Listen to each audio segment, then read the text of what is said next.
తాకట్లో ఉన్న మీ బంగారాన్ని విడిపించి ఆ రోజు ఆన్లైన్ రేటుకి కొంటాం. Sharma gold company.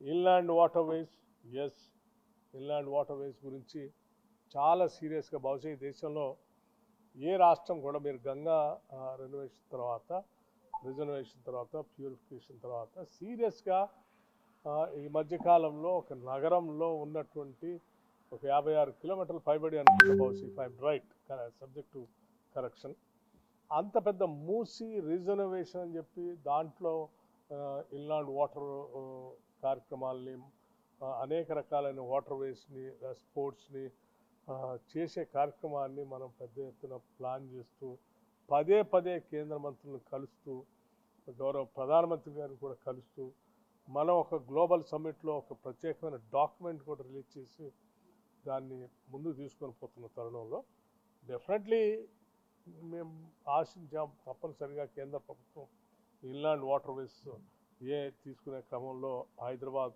మూసీ రివర్ని కూడా పరిగణలోకి తీసుకుంటారు. అక్కడ కూడా ఏం కనపడలేదు. అట్లాగే టూరిజం సంబంధించి యునెస్కో లాంటి వాళ్ళు గుర్తించిన రామప్ప హెరిటేజ్ లాంటి టెంపుల్స్ ఉన్నటువంటి ఈ తెలంగాణలో ఉన్న అద్భుతమైనటువంటి టూరిజానికి సంబంధించి ఉన్నాయి స్థలాలు. మనకి మన్ననూరులో ఉన్నటువంటి టైగర్ రిజర్వ్ ఫారెస్ట్ కానీ, లేకపోతే ఆదిలాబాద్లో ఉన్నటువంటి కవాల్ రిజర్వ్ ఫారెస్ట్ కానీ, టైగర్ రిజర్వ్ కానీ, వీటన్నీ ఇంకో పక్కన 2 అద్భుతమైనటువంటి నదులు, అటు ఓ పక్కన కృష్ణా నది, ఇంకో పక్కన గోదావరి నది, ఈ మధ్యలో అక్కడక్కడ వాటర్ ఫాల్స్, ఫారెస్ట్, ఒక పక్కన టైగర్ రిజర్వ్స్, ఒక పక్కన టెంపుల్స్, అనేక టెంపుల్స్, యునెస్కోలో గుర్తింపు పొందిన టెంపుల్స్ ఇంకో పక్కన. మనం ఈ 2-3 రోజులు చూస్తున్నాం అద్భుతంగా. న్యూజిలాండ్ నుంచి కూడా పెద్ద ఎత్తున వచ్చి సమ్మక్క సారలమ్మ టెంపుల్ దగ్గరకు వచ్చి వాళ్ళు అనేక మంది దర్శించుకుంటున్నటువంటి విషయాలు కూడా చూస్తాం. ఇంత గొప్పగా ఉన్నటువంటి తెలంగాణ రాష్ట్రాన్ని టూరిజం ప్యాకేజ్లో కూడా పెట్టుకోకపోవటం చాలా బాధ అనిపించింది. ఇకపోతే అత్యంత ముఖ్యమైనది రేర్ ఎర్త్ మినరల్స్.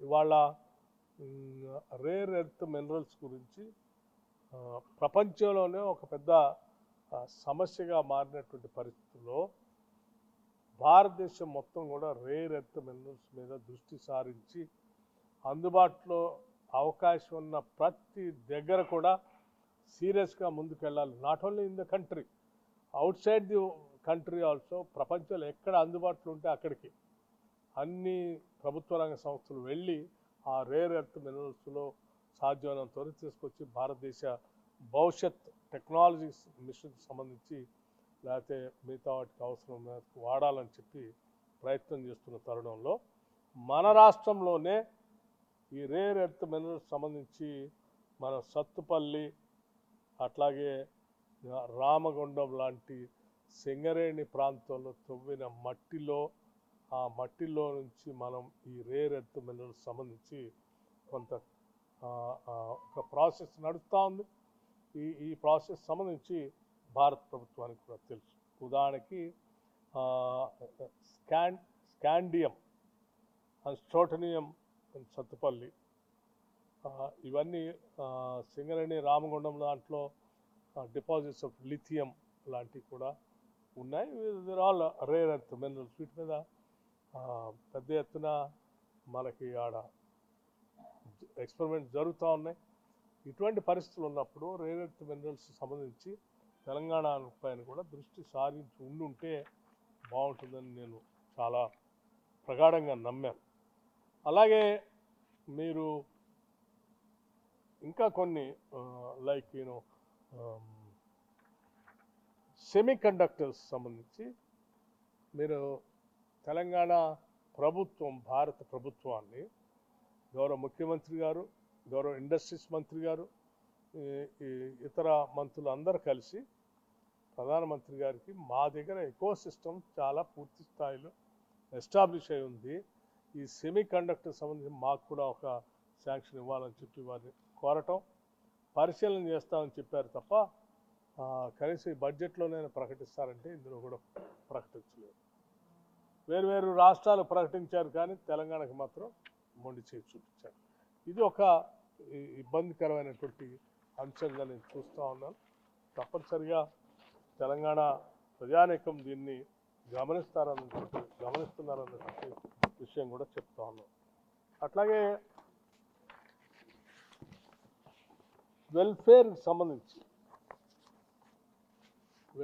సంబంధించి ఎస్సీ ఎస్టీ మైనార్టీ వీళ్ళ వెల్ఫేర్ సంబంధించి పెద్దగా దీనిపైన ఎక్కడ దృష్టి సారించి ప్రత్యేకంగా వీటి కోసం ఆలోచన చేయలేదు ఇంత పెద్ద బడ్జెట్లో. చివరికి విబిజీ రామ్జీ Mahatma Gandhi national employment guarantee స్కీమ్కి సంబంధించి జాతీయ ఉపాధి హామీ పథకం, అంటే ఈ పథకమే జాతీయ ఉపాధి హామీ పథకం, అంటే కేవలం కేంద్రం మాత్రమే ఉపాధి చూపించే అత్యంత పేదవాళ్ళకి గ్రామీణ ప్రాంతాల్లో ఈ భారతదేశంలో ఎటువంటి ఇబ్బందులు లేకుండా ఉపాధి చూపించేటువంటి ఈ పథకాన్ని పూర్తిగా తూట్లు పొడిచి విబిజీ రామ్జీని 60-40 అంటే జాతీయ ఉపాధి పథకం నుంచి దాన్ని ఆ లిస్టులోంచే తొలగించే కార్యక్రమం చేపట్టారు.